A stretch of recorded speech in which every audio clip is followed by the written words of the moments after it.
আজ সোমবার 19 মাঘ 2026 সালের 2রা ফেব্রুয়ারি, সিংহ রাশি, সিংহ লগ্ন, লিও সাইনের জাতক জাতিকাদের আজকের দিনটি কিন্তু এক কথায় বেশ কাটতে চলেছে।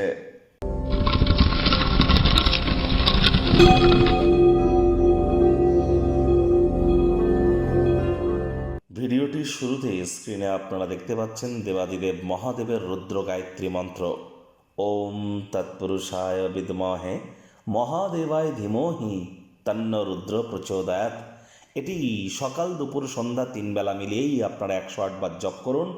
দেখুন, ঠিক এই ফেব্রুয়ারি মাসেই কিন্তু 15 তারিখে আমরা পরিলক্ষিত করব মহাশিবরাত্রি। আর এই ফেব্রুয়ারি মাসের প্রতি সোমবার আপনারা দেবাদিদেব মহাদেবের রুদ্র গায়ত্রী মন্ত্র জপ করুন, খুব উপকৃত হবেন। যারা ওম নমঃ শিবায় জপ করছেন, এটি মহাদেবের মহামন্ত্র। যদি দীক্ষিত হয়ে থাকেন, দীক্ষাগুরুর কাছ থেকে পারমিশন নিয়ে তবেই করবেন, আদারওয়াইজ না করাই কিন্তু ভালো। আপনার মহাদেবের রুদ্র গায়ত্রী মন্ত্র জপ করুন, অথবা শিবায় নমঃ কিন্তু আপনারা বলতে পারেন। আর হ্যাঁ, অবশ্যই আজ ব্ল্যাক এবং ব্লু কালারের ড্রেস পরিধান করা থেকে বিরত থাকুন। যারা দীর্ঘদিন ধরে মানসিক অবসাদে ভুগছেন, তাদেরকে বলবো বাড়ির উত্তর পূর্ব কোণে একটি সাদা কাপড়ে, সুতির কাপড়ে পুঁটলি করে বেঁধে আপনারা কিছুটা 1 কেজি মতো আতপ চাল বা বাসমতি রাইস রেখে দিন। এটা আপনার মায়ের কাছ থেকে নিয়ে আপনি রেখে দিন, অথবা দুধের সর বা মালাই গায়ে মেখে আপনারা স্নান করুন, চাঁদের আলো গায়ে লাগান। এগুলি আপনাদেরকে বহুলাংশ উপকৃত করতে চলেছে।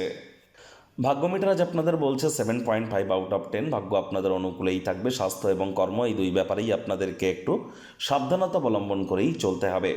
কায়িক পরিশ্রমের কারণে শরীরে ক্লান্তি আপনারা অনুভব করতেই পারেন। ওজন বুঝে ভোজন গ্রহণ করুন। রাস্তাঘাটে সাবধানে গাড়ি ঘোড়া চালান। কোনো প্রকার নেতিবাচক অনুভূতির আশ্রয় ভুলেও যেন গ্রহণ করবেন না। হতাশা কিন্তু গ্রাস করতেই পারে। শরীর নিয়ে উৎকণ্ঠা দেখাবেন না, মাইন্ডকে ডাইভার্ট করবার চেষ্টা করুন। আজ বেকার যুবক যুবতী যারা আছেন, তাদের বলবো হার্ডওয়ার্ক করুন। কোনো কর্মসংস্থানের যোগ আপনাদের তৈরি হতেই পারে। পরিবারে বাচ্চা কাচ্চা থেকে থাকলে তাদের দ্বারা ডাইরেক্টলি ইনডাইরেক্টলি আর্থিকভাবে আপনারা উপকৃত হতে চলেছেন, যার কারণে তাদেরকে নিয়ে আপনারা গর্বিত হবেন। আর যারা চাকরিজীবী আছেন, অফিসে কম কথা বলে কাজ বেশি করুন। মনের থেকে মস্তিষ্ককে বেশি দাম দিন। কোনো প্রকার অফিস পলিটিক্স বা গসিপিংয়ের অংশ যেন হবেন না। বসের কিন্তু কুনজরে আপনারা পড়ে যেতে পারেন। রাজনীতিবিদ যারা আছেন, জনসংযোগ বৃদ্ধি করুন। হার্ডওয়ার্কের কোনো বিকল্প কিন্তু নেই। আজ আপনার সাথে বিশেষ কোনো এক ব্যক্তি বিশ্বাসঘাতকতা কিন্তু করতেই পারে, যার কারণে সারাটা দিন সমস্যার মধ্যে থাকতে পারেন। এ বিষয়ে অতিরিক্ত চিন্তাভাবনা করা থেকে বিরত থাকুন। শিক্ষার্থী বিদ্যার্থীরা যে কোনো প্রকার পরীক্ষা প্রতিযোগিতায় সফলতা অর্জন করবেন। উচ্চ শিক্ষার জন্য যারা বিদেশ যাত্রার কথা ভাবছিলেন, ভাগ্যদেবীও আজ আপনাদের পক্ষেই আছেন। সন্তান সন্ততি থেকে থাকলে তারাও তাদের কৃতিত্বের দ্বারা আপনাদেরকে গর্বিত অনুভব করাবে। হাউস ওয়াইফদের জন্য দিনটি এক প্রকার বেশ। প্রেমিক প্রেমিকা, স্বামী স্ত্রী উভয়ের ক্ষেত্রেই বলবো না ভাব ভালোবাসা রোম্যান্স, না তর্ক বিতর্ক অশান্তি, কোনোটাতেই বাড়াবাড়ি যেন করবেন না। অন্যান্য দিনের ন্যায় আজকের দিনটিকে সাধারণ হিসাবে ট্রিট করবার আপ্রাণ প্রচেষ্টা আপনাদেরকে করতে হবে। শত্রুপক্ষ বিরোধী পক্ষ একটু হলেও শক্তিশালী থাকছে। দৈনিক কর্মের সূচি থেকে একটু বিরতি নিন। বন্ধুবান্ধবদের সাথে আউটিংয়ে যান, এটি আপনাদেরকে লাভান্বিত করবে।